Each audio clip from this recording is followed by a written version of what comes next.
René Soglo.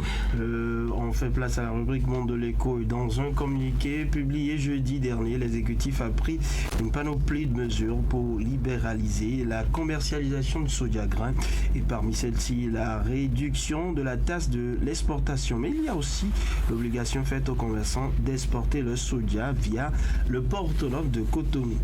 Que dire de cette mesure qui fait grincer les dents? Oui, René Soglo, ça jubile depuis quelques jours dans le rang des acteurs de la filière soja, commerçants, producteurs, transformateurs, même politiciens, presque tous unanimement salué les différentes mesures d'allègement prises par le gouvernement, notamment la réduction de la taxe à l'exportation qui passe de 140 francs CFA à 30 francs CFA le kilogramme. Dans le communiqué signé du secrétaire général du gouvernement, Edouard Ouangouro, il est aussi précisé que le commerce du soja grain est libre sur toute l'étendue du territoire national. Ainsi, les opérations d'achat, de vente, de transport, les prix, les dates de démarrage et de fin des opérations sont librement fixées par les acteurs. Mais il y a un troisième point qui suscite un peu de polémique. Il s'agit de celui stipulant que l'exportation du soja est libre sans agrément et se fait exclusivement par le port de Cotonou. Pour certains observateurs, certains acteurs de la filière, le gouvernement tient toujours à contrôler donc cette filière-là en prenant cette mesure parce que cela voudra dire que le soja ne pourra toujours pas passer par les couloirs terrestres, notamment les frontières avec les pays voisins, le Togo, le Nigeria et bien d'autres pays par où prennent les produits tropicaux. Les producteurs, ils voient donc une manière de toujours maintenir les prix du soja bas. De toutes les façons, le gouvernement s'est justifié. Le gouvernement s'est justifié, Jacques, mais du côté de l'exécutif toujours justifie le bien fondé de cette mesure par rapport à tout ce qui se dit sur le terrain. C'est bien cela. Il faut dire que nous avons cherché à comprendre le bien fondé de cette politique de l'exécutif avec le porte-parole du gouvernement qui était dans le locaux de Fraternité FM en début de semaine, lundi dernier notamment. Il faut dire que sur la question, Wilfried Liandre Rongwedji fait savoir que tout le monde doit pouvoir contribuer à la mobilisation des ressources, y compris ceux qui exportent le soja, et donc les étrangers, les Indo-Pakistanais, tous ceux-là qui viennent acheter le soja au Bénin pour l'exporter vers d'autres pays dans le monde. Ils doivent pouvoir donc contribuer dans la caisse de l'État à travers donc le paiement de ces tasses. Il faut donc qu'ils passent par le port de Cotonou pour qu'on puisse récupérer les tasses, ceci pour le développement du pays, a précisé Wilfried Liandre Rongwedji qu'on va écouter. Nous voulons faire asphaltage partout. Nous voulons donner de l'eau potable partout. Nous voulons qu'il y ait de l'électricité partout. Nous voulons que nos enfants aient les cantines scolaires partout. Tout cela appelle des ressources. Que nous travaillons tous ensemble. Les Béninois de toutes les communes, de tous les arrondissements, de tous les villages contribuent de plus en plus à mobiliser des ressources au profit de l'État.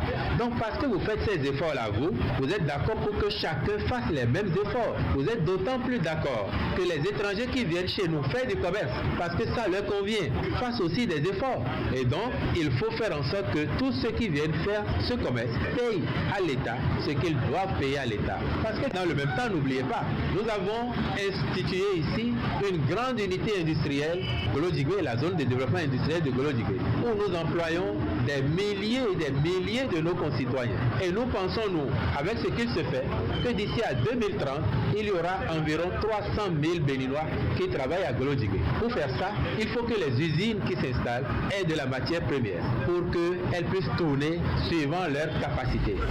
Voilà donc pour Wilfried Liandre Rongwedji, le port autonome de Cotonou est donc le circuit normal pour exporter le coton ou le soja. Et c'est une question de chiffres. C'est bien cela, René Soglo, parce que si le soja prend pas les frontières des pays voisins, cela fausse les statistiques de production au niveau du Bénin. Le soja envoyé au Togo, au Nigeria, etc. est comptabilisé dans le compte de ces pays. Wilfried Liandre Rongwedji parle parle également des emplois créés grâce à cette politique du gouvernement. On va encore une fois écouter le porte-parole du gouvernement.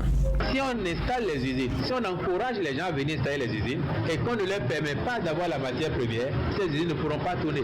Nos enfants ne pourront pas avoir du travail. Et la plus-value que la transformation des produits ici apporte à l'économie nationale, cette plus-value n'existerait pas. C'est pour toutes ces raisons que l'on demande à ceux qui veulent exporter notre soja, notre coton, notre cajou, notre ananas, de passer par le port de Cotonou. Quand ça sort par le port, les statistiques nationales sont connues. Si on dit par exemple aujourd'hui que nous avons fait 500 000 tonnes de soja, mais que 300 000 tonnes sont sorties par des voies détournées, les 300 000 tonnes ne seront pas comptabilisées dans nos efforts nationaux. Ça ne rentre pas dans l'appréciation de notre produit intérieur brut. C'est seulement les 200 000 tonnes qui sont passées par le port de Cotonou qui vont être comptabilisées comme efforts du Bénin, alors qu'en vérité, nos producteurs font plus d'efforts que ça. Donc c'est pour toutes ces raisons que nous rappelons que l'exportation du soja est libre, sans besoin d'agrément à prendre au niveau du ministère du Commerce et de l'Industrie. Mais il faut le faire par le port de Cotonou. Comme ça, on sait quelles sont les quantités qui sont sorties. Voilà donc les explications de Wilfried Leandro Mbedi sur cette politique du gouvernement d'obliger les commerçants à exporter le soja par le port autonome de Cotonou. C'est pour le développement du pays, c'est également pour avoir les statistiques fiables en termes de production de ce produit agricole. Voilà, un sujet qui fait grand bruit, bien évidemment. Merci à vous, Jacques Degué. On va recevoir maintenant Raoul Steve.